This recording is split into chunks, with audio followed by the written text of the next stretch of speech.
그러니 이분께서 말씀을 하실 때 특히 21세기 초 2010년이 지금에 있어서 굉장히 좋은 기회다. 왜냐하면 환경의 변화다. 그러니까 새로운 뭔가가 만들어지기 위해서는 변화의 요건이 있어야 되잖아요. 주변 환경이 돼야 되거든요. 그러니까 주변은 항상 똑같이 되는 걸 좋아할 때에 누군가가 바꿉시다. 이래가 소용이 없거든요. 그대로 있는 게 다 좋은데 뭘 바꿉니까? 새로운 변화가 있다는 거죠. 우리가 잘 알고 있듯이 20세기에 굉장히 인구 고령화가 진척이 됐고 그게 21세기에 들어서면서 이제 폭발적이다 이런 얘기입니다. 서구 선진국에서. 근데 이런 인구 변화라고 하는 구조 자체는 보건의료 인력에 있어서 새로운 뭔가의 요구도라든지 뭔가 기여를 원하고 있다. 이렇게 볼 수 있다는 거고요. 그거는 새롭게 뭔가 전문성을 밟고자 하는 보건의료인 집단에게는 더 없는 기회죠. 이 기회를 놓친다면 다시 또 이런 기회가 올 가능성은 언제가 될지 모르죠. 세상이 다시 한번 또 뭔가 크게 바뀌지 않는 한 그런 기회를 찾기 어려울 수도 있습니다. 그러니까 아주 정확한 제가 공감이 가는 지적이셨던 것 같고요. 두 번째 환경 변화로서는 아시는 분들은 아시겠지만 전 세계적으로 이제 치과의사 숫자는 감소 추세에 있습니다. 그러니까 여러 가지 이유가 있죠. 치과의사가 마냥 늘어난다고 해서 구강병이 줄어들지 않는다는 건 이미 입증이 되어 있습니다. 그래서 치과의사를 늘어내면 늘어낼수록 구강병과 관계없이 의료비 지출만 많아진다라고 하는 여러 가지 근거로 인해서 또 하나는 현대 치과의사 면허를 가지고 있는 사람들도 원하죠. 자기가 영업을 해야 되는데 주변에 경쟁 치과의사가 많아지는 건 원치 않는 거거든요. 그래서 이러저러한 이유로 인해서 세계 여러 나라, 미국, 영국, 일본 등등의 대부분의 나라들은 비슷한 수준 내지는 줄어드는 양상을 보이고 있습니다. 그래서 이분이 말씀을 하시는 거는 이제 세계 선진국들에 있어서 봤더니 치과의사 숫자는 감소하고 있더라. 감소하지만 구강 문제로 인해서 뭔가 고통을 받고 힘들어하는 사람의 숫자는 줄어들지는 않고 있거든요. 그 얘기는 뭔가 치과의사가 해결해주지 못하는 뭔가가 있을 거다. 이거를 해결해주는 어떤 보건 인력이 나온다면 그거는 전문성을 인정받을 수가 있을 거고 그건 굉장한 사회적인 기여를 할 수 있을 거다. 이렇게 이제 보고 계신 것 같습니다. 그래서 이걸 보면서 정말 그렇겠구나. 그러니까 물론 치과의사도 이 부분에 대해서 고민을 하고 치과의사가 영역을 넓혀낼 수도 있겠죠. 그렇지만 치과의사가 이런 길로 갈 수 있을지 안 갈 수 있을지는 예측하기는 힘든 것 같습니다. 근데 제가 이렇게 짧은 소견으로 보면 치과의사는 이런 변화 과정 중에 이거를 해결하기 위해서 가기보다는 보다 더 전문화되는 영역으로 가려고 하는 경향들을 보이는 것 같고요. 그렇다면 이 사회적인 변화에 있어서 주동적으로 나설 어떤 계층, 전문의, 그건 분명히 필요하겠다 이런 생각이 들었습니다. 그리고 그 과정 중에 이제 어떤 과제가 지금 이제 2010년에 이게 본주사로 내셨으니까 2010년에 어떤 과제들이 있느냐 이렇게 쭉 내셨는데 결국은 보면 과학적 근거, 그 다음에 요 아래쪽에 보면 의료 정책, 그 다음에 관련 전문 분야하고의 협력, 그 다음에 치위생 술기 이런 걸 개발해야 된다고 했는데 이건 결국 연구 없이는 해결될 수 없다 이런 겁니다. 그러니까 연구를 기반으로 해서 치위생이라고 하는 학문의 정체성을 보여줄 수 있고 그 보여주는 방향이 이 환경에 정확하게 적합하게 작용을 해야 되겠죠. 작용을 하면서 보여줄 수 있는 연구를 기반으로 해서 그다음에 중요한 건 이건 것 같습니다. 조직적 리더십. 그러니까 연구만 열심히 한다고 해결될 문제는 아닌 것 같고요. 그런 사회 변화를 해결해 줄 수 있는 연구들을 잘 하신 뒤에 조직적으로 이렇게 모여 계시듯이 10년간 모이면서 이렇게 회를 발전해 주시는 이런 분들이 더 조직적으로 리더십을 형성을 하셔서 본인들이 만들어낸 어떤 학문적 성과를 가지고 사회적 인정을 받는 단계로 가야 결국은 치위생사가 새로운 단계로 도약할 수 있다. 이렇게 이제 설명을 하고 계셨습니다. 자, 그거를 기준으로 그럼 제가 이제 오늘 원래 제가 받은 주제, 우리 회장님께서 주신 주제가 이거였습니다. 우리 치위생학 연구의 동향이 어떻고 앞으로 과제가 어떠냐. 이걸 저보고 좀 살펴보고 제안을 해달라라고 하고 난 뒤에 약 한 달 전에 전화를 받았었거든요. 사실은 이제 시간이 좀 많이 남았구나. 그리고 머뭇하다가 보니까 추석 지나고 눈 떠보니까 얼마 안 남았어요. 그래서 도대체 어떻게 공부를 하지? 막 이러고 있는데, 이미 다 숙제를 해놓으셨더라고요. 여기 보니까, 대한치과치위생학과 교수협의회하고 대한치과위생사협회에서 용역 연구를 이미 주셔가지고 2008년도에 이미 공부 다 하셔가지고 요약 정리를 이렇게 잘 해놓으셨더라고요. 역사가 어떻고 학문성은 뭐고 교육은 뭘 해야 되고 연구는 뭘 하고 거기에 있는 교수들은 어떤 전문성을 가져야 되고 주변에 있는 그러면 관련 전문가들은 어떤 생각을 갖고 있는지까지 의견을 다 모아서 총정리한 거를 2009년 1월 31일에 이미 출간을 해놓으셨더라고요. 저로서는 복음이었습니다. 다시 제가 뭐 찾아보고 할 필요가 전혀 없는 거죠. 더군다나 이거는 이제 한국말로 잘 돼 있잖아요. 저도 이렇게 영어만 보면 막 떨리거든요. 울렁증도 있고. 근데 다행히 이렇게 돼 있는 걸 보고, 요것만 잘 정리해서 보고를 드리면 되겠다 생각을 했습니다. 그래서 이거를 이제 이게 한 80페이지가 좀 넘는 분량의 보고서였는데 혹시 여기에서 아직 뭐 대학원을 다닌다든지 공부를 안 하신 분들이 있다면 그분들은 이 보고서를 협회나 여기 교수협의회를 통해서 뭐 입수를 하셔서 제가 볼 때는 한 번 정도 쭉 정독을 해보시고 읽어볼 만할 것 같다. 그런 생각이 들었습니다. 그래서 이제 그 내용을 요약해보자면 제가 이제 요약해보자면 이런 거였습니다. 그러니까 기존의 2년제, 3년제 치위생과의 시절에는 교육만 잘 되면 되는 거죠. 이미 개발되어 있는 임상술기를 가지고 교육만 계속 반복적으로 하고 현재 있는 형태만 잘 운영이 됐으면 됐습니다. 근데 이제 다년제가 되고 전문성을 보다 더 취득하기 위해서는 여기서 말하는 전문성이라고 하는 거는 사회적으로 저 직업 자체가 전문적인 지식을 갖고 있는 사람들이 모여있는 집단이다라고 인정을 받는 게 전문성이라고 볼 수가 있거든요. 그러니까 전문성을 인정받는 직업으로 가기 위해서는 교육만 갖고는 안 된다 이겁니다. 그러니까 반복된 교육만 갖고 계속 해봐야 결국 그 일을 하는 사람이구나. 저 사람 원래 그 일을 하는 사람인데 지금 전문성 있는 사람이라고 인정받지도 못하는데 뭘 저게 어느 날 갑자기 전문성이 있다고 얘기해? 이렇게 된다는 거죠. 그래서 여기에서 얘기하는 핵심 중에 하나는 그래서 이거를 진일보시키고자 좀 전에 그 회장님이 얘기하셨던 결국은 뭔가의 사회의 변화나 거기에 걸맞는 연구를 해가지고 이 연구가 다시 교육에 반영이 되고 그리고 그 교육이 다시 또 연구를 추동하고 이게 반복적으로 왔다 갔다 하다 보면 전문성이 점점 고양이 되겠죠. 2000년도에 이 정도였다면 지금 10년이 지났으니까 이만큼 왔을 거고요. 10년 후에는 그 정도 엄청나게 커질 수도 있겠죠.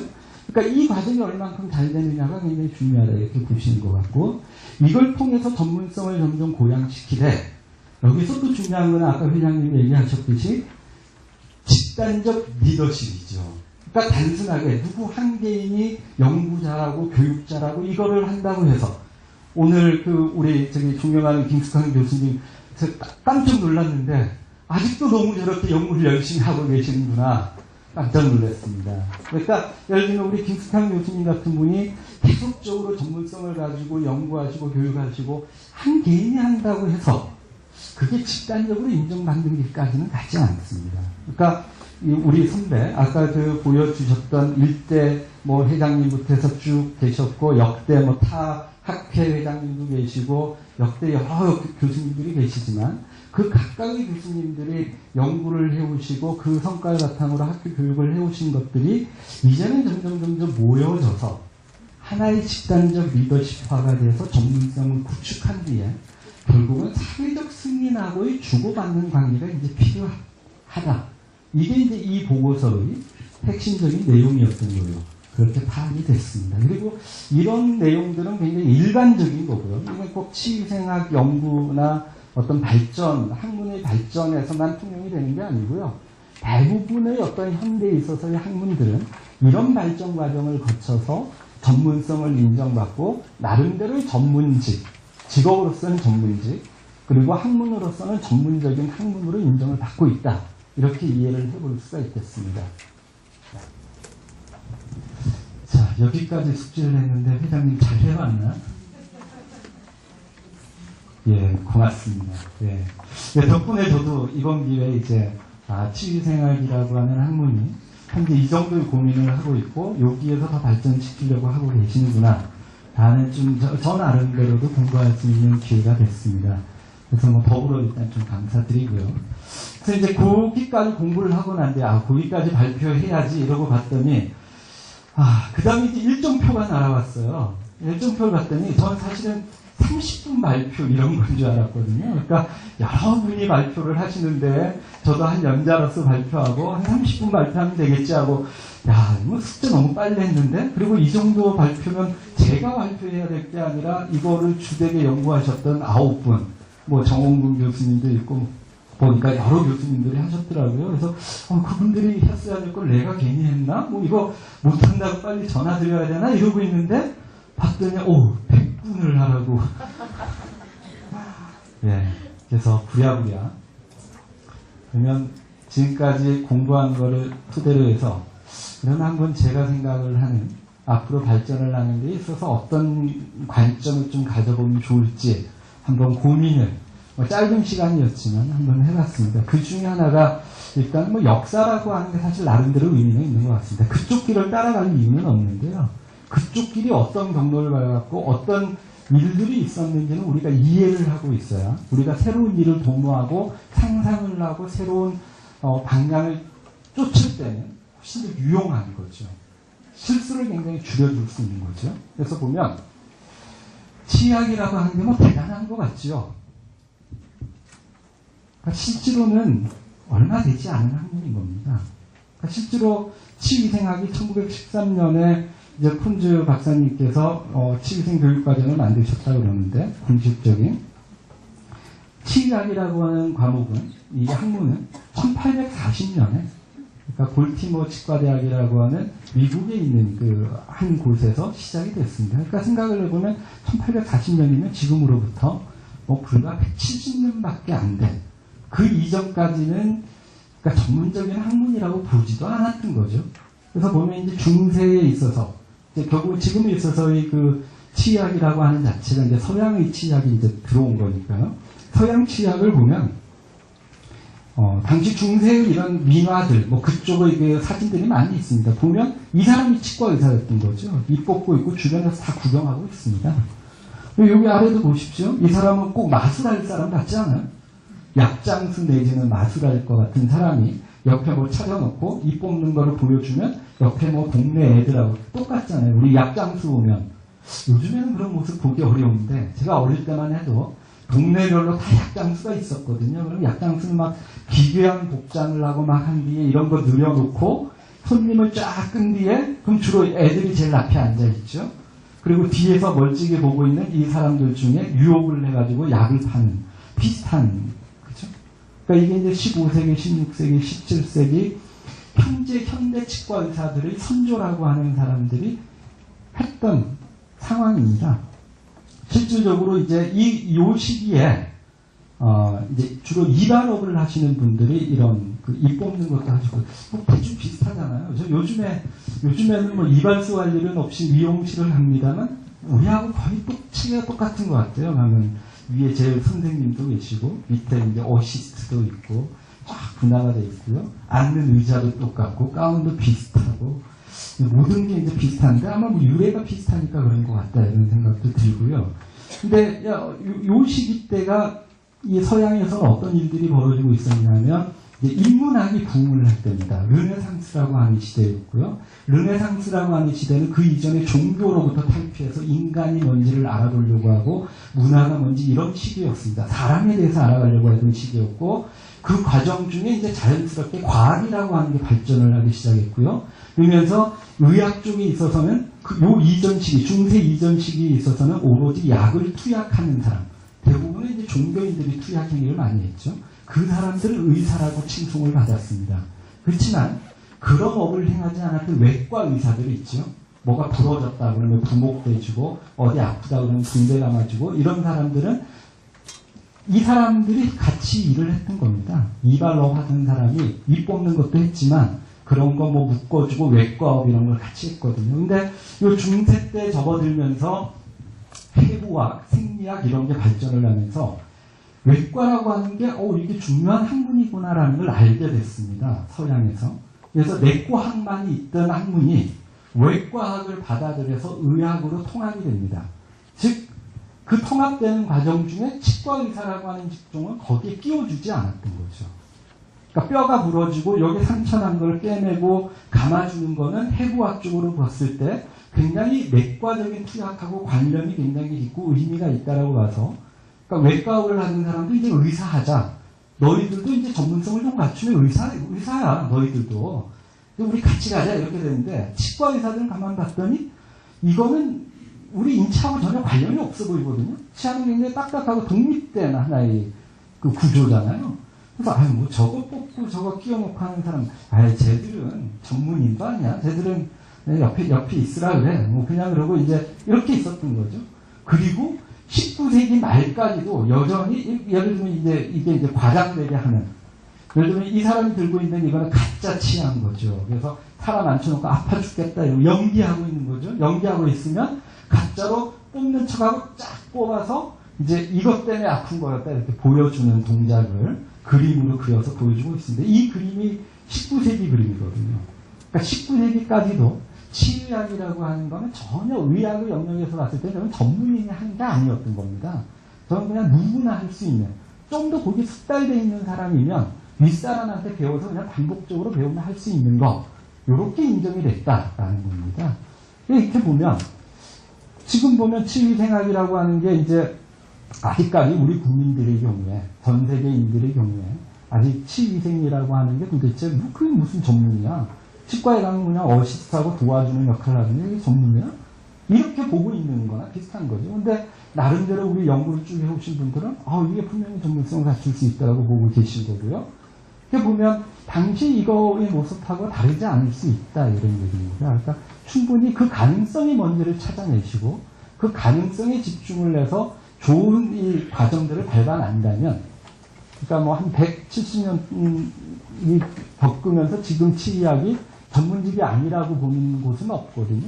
마찬가지로 앞으로 뭐 이제 170년이라고 보면 치의생학은 거의 이제 100년이네요.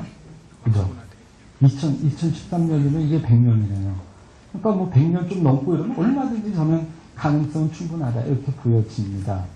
그거에 대해서는 여러분들이 잘 정리를 하고 있습니다. 국내에서는 저는 개인적으로 이제 조영수 선생님이라고 치과 의사, 이 치과 의료 쪽에 관련된 역사를 공부하신 분이신데, 이분으로부터 들었던 강의, 이분이 쓰셨던 책으로부터 많은 지식을 얻게 됐습니다. 그래서 그분이 얘기를 함에 있어서 결국은 이제 18세기, 19세기에 넘어 들어오면서 이제 노예제가 굉장히 광범위해지고요. 생산력이 비약적으로 산업혁명 이후에 발전이 되죠. 그러면서 인간의 삶이 굉장히 풍요로워집니다. 그리고 풍요로워지는 속에서는 사탕수수 이런 거의 재배도 굉장히 광범위해지고요. 과거에는 설탕이라고 하는 것을 소수가 먹던 음식이었던 거에 반해서 이제 다수가 먹는 음식 중에 하나가 설탕이 되기 시작을 했다는 겁니다. 그래서 여기 있는 게 이게 백설탕이고 이게 이제 황설탕이죠. 그래서 이런 설탕 산업이 굉장히 발전을 하면서 전 세계에 귀족층만 먹게 되는 게 아니라 모든 사람이 먹게 되고요. 그리고 1900년대 초년, 1800년대까지만 해도 1인당, 국민 1인당 대개는 1년에 어느 정도의 그 설탕을 먹었느냐, 2kg도 안 먹었는데 비해서 불과 19세기 말에서 20세기를 넘어오면서는 10kg, 20kg 쭉 올라가더니 지금 전 세계적으로 가장 많이 먹는 나라 중에 하나인 호주 같은 데는 지금 50kg 정도 먹고 있고요. 우리나라의 경우에도 지금 2000년대에 20kg을 먹었다가 지금 아마 27kg, 8kg 먹고 있고요. 인접해 있는 일본도 거의 비슷하게 30kg 정도 먹고 있죠. 1년에. 그 정도로 먹고 있으면서 어떤 증상들이 생겼냐면, 잘 아시죠? 뭐 이분이 고통을 받고 계실 것 같긴 한데, 사실 요즘에, 이 아파가지고 군대 안 간 사람이 어딨어? 이렇게 됐죠? 근데 그렇지 않습니다. 우리가 알고 있는 20세기 초반에는 세계 1차 세계대전, 세계 2차 세계대전이라고 하는 세계대전이 있었죠. 근데 세계대전에 병사를, 계속 전쟁이 많으니까 병사를 차출을 해야 되는데, 젊은 애를 차출했는데, 체력이 안 돼서 떨어지는 병사들이 꽤 많았습니다. 그 이후의 1등이 뭐였냐면 치아가 없어서였습니다. 입안에 치아가 없어가지고 씹지를 못하는 겁니다. 그러니까 군사로서, 병사로서 그러니까 뭐 이게 나가가지고 뭐라도 잘 먹고 씹어야 되는데 정제된 음식이 아니라 뭐 전장에서 주는 음식이라는 게 아주 거칠고 뭐 먹어야 되는데 그 음식을 못 먹는 병사들이 너무 많았던 겁니다. 그래서 이거는 봤더니 당장 전쟁에 보내야 될 애들이 없어지는 거거든요. 그러니까 이제 사회적으로 그런 신문에도 막 일면 돼서 특필이 되고 그랬겠죠. 그런 신문들이 있습니다. 그래서 치아 때문에 군대를 못 가는 사람이 이만큼 많다. 뭐 이런 게 나오게 되고요. 그러니까 당연히 사회적으로 굉장히 치아라고 하는 게 우리 사회 문제구나. 야, 저 치아 저거 뽑아주고 그런 거 그냥 대충 하는 동네에서 누군가 하는 거면 되는 거라고 생각했는데 너무도 많이 뽑혀나가니까 젊은 애들이 전쟁도 못 나가는구나 이렇게 생각된 거죠. 그럼 결국은 안 뽑히게 하는 방법을 누군가가 알고 있다면 그럼 굉장히 전문적인 영역일 거다라고 하는 사회적인 풍토가 형성이 됐다. 이렇게 이제 볼 수가 있다는 거고요.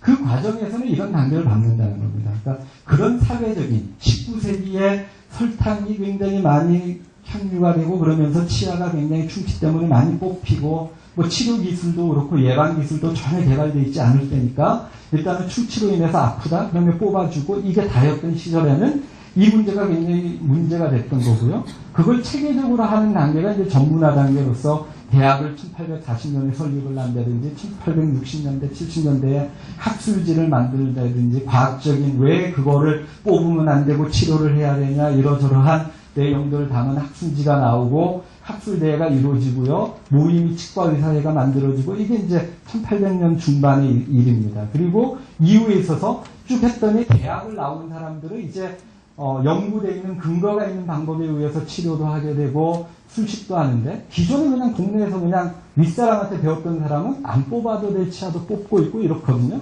그러니까 이제 이 사람들이 사회적으로 영향력을 발휘해서 법 제정을 했지요. 법 제정을 해서 정식적인 대학을 졸업한 사람이 아니면 이 뽑는 행위라든지 치료 행위를 하는 걸 못하게 해주십시오. 그래서 독점 단계를 밟게 되고요. 그 다음에 이후에는 회원들이 빠져나가지 못하도록 만듭니다. 모두 다 강령 가입으로 만들고 자기들이 이른바 조직적 리더십을 계속 가져가는 게 집단으로서는 유리한 거죠. 그래서 조직적 리더십을 위해서 재생산 구조를 만들고요. 이 과정을 거쳐서 전문성을 획득합니다. 근데 이것만 됐다면 지금과 같이 뭐 전문인이다 이렇게 되기는 어렵죠. 근데 그 다음 단계가 중요하죠. 즉 그렇게 독점적 리더십, 조직적 리더십을 만든 뒤에 결국 사회로부터 승인을 얻게 됩니다.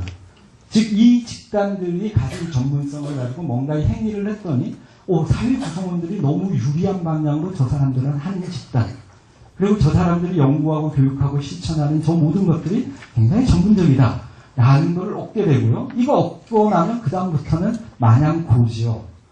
그래서 지금까지 오고 있는 겁니다. 대충 이 과정이 1840년도부터 해서 여기까지 오는데 약 100년이 걸렸습니다.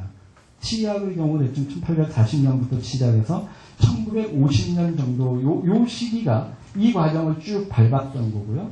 주로는 이제 선진국들이죠. 미국, 캐나다, 유럽 쪽에 있는 국가들이 밟아서 결국 한 100년 정도 만에 전문성을 이루어내고 그걸로 인해서 이제 사회적으로 치과의사 이러면 그냥 전문적이고 학술적인 근거를 가지고 하는 전문직 직종이니까 그 소득을 받는 게 그거 뭐 당연한 거 아니야? 그리고 저 사람들이 하는 거는 남들이 모르는 지식을 가지고 하는 거니까 이건 굉장한 사회를 기여를 하는 거야. 그 공부를 하려면 굉장히 오래 걸리고 힘든데 저 사람이 대표로 공부해가지고 실천해주니까 참 저 사람들은 고마운 직종이야. 이게 이제 돼 있는 거죠. 그래서 이런 과정을 갖게 된다. 이렇게 돼 있고요. 자가 구강위생관리를 얼만큼 다 능동적으로 하도록 만들 수 있을 것인가? 그런 부분들이 있는 거고 그 과정에는 물리적인 것뿐만 아니라 화학적인 방법이 필요한 거고요. 근데 우리는 굉장히 유용한 것 중에 하나는 사실은 우리가 하고자 하는 구강위생관리라고 하는데 가장 행동 변화가 오히려 쉬울 수 있는 것 같습니다. 저도 술 먹는 거 즐깁니다만 매년 결심을 하지만 아직도 주 2회는 먹고 있습니다. 그리고 담배 끊는 분들 정말 어려워하거든요. 근데 칫솔질 횟수 우리나라 국민들 보면 70년대에 0.7회였는데 지금 2.7회거든요.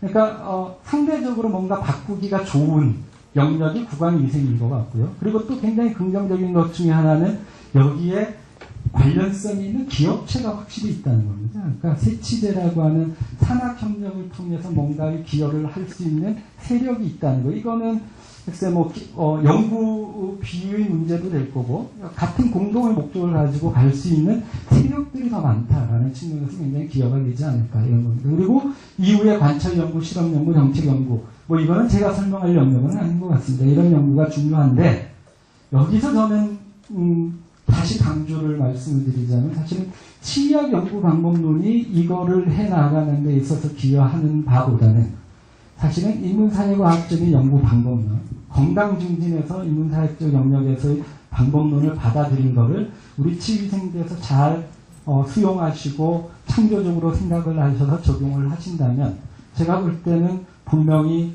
또 다른 형태의 뭔가를 만들어내실 수 있을 거다라는 생각을 하고요.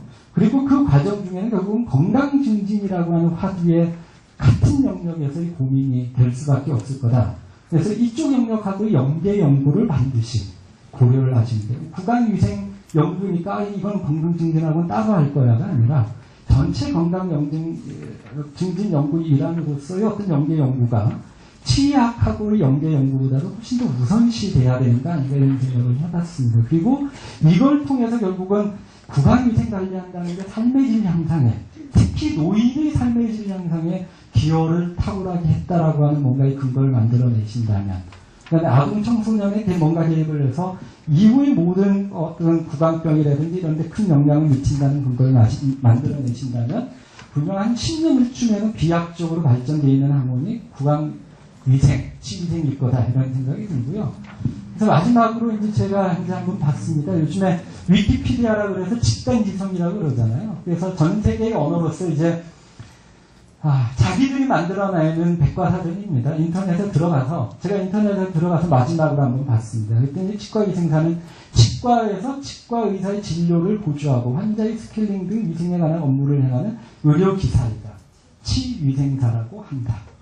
이게 21세기 2010년 현재의 우리나라의 치위생사의 정의인 것 같습니다.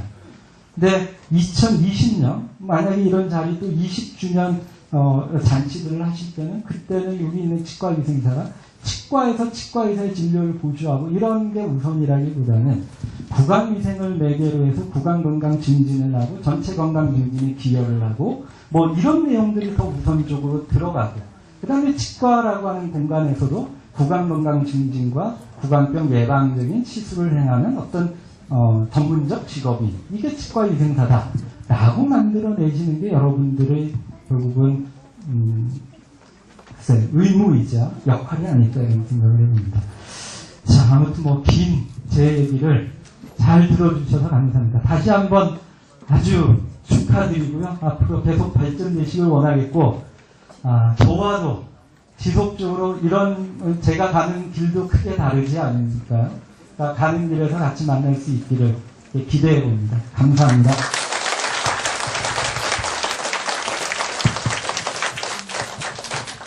의치학 시뮬레이션 교육 시스템의 구축, 활용과 그 평가에 대한 강연이 있겠습니다.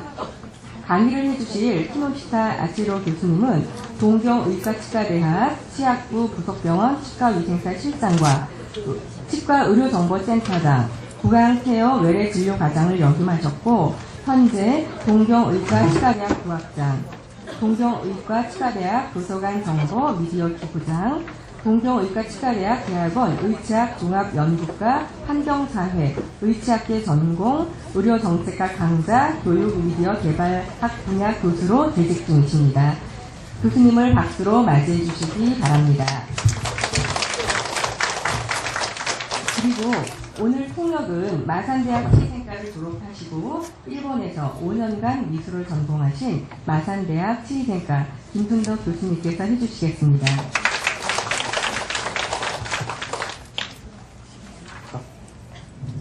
안녕はじめにか皆さんこんにちは。東京医科歯科大学の木下と申します。木下先生です。この度はこのような機会をお与えくださいまして誠にありがとうございます。歯科衛生士学会会長のウォン・ボクユンさんに、感謝申し上げます。 네, 한국 치과 의사 학교장님한테 지금 인사드린 거죠. 여러분 다 알아들으셨을 거예요.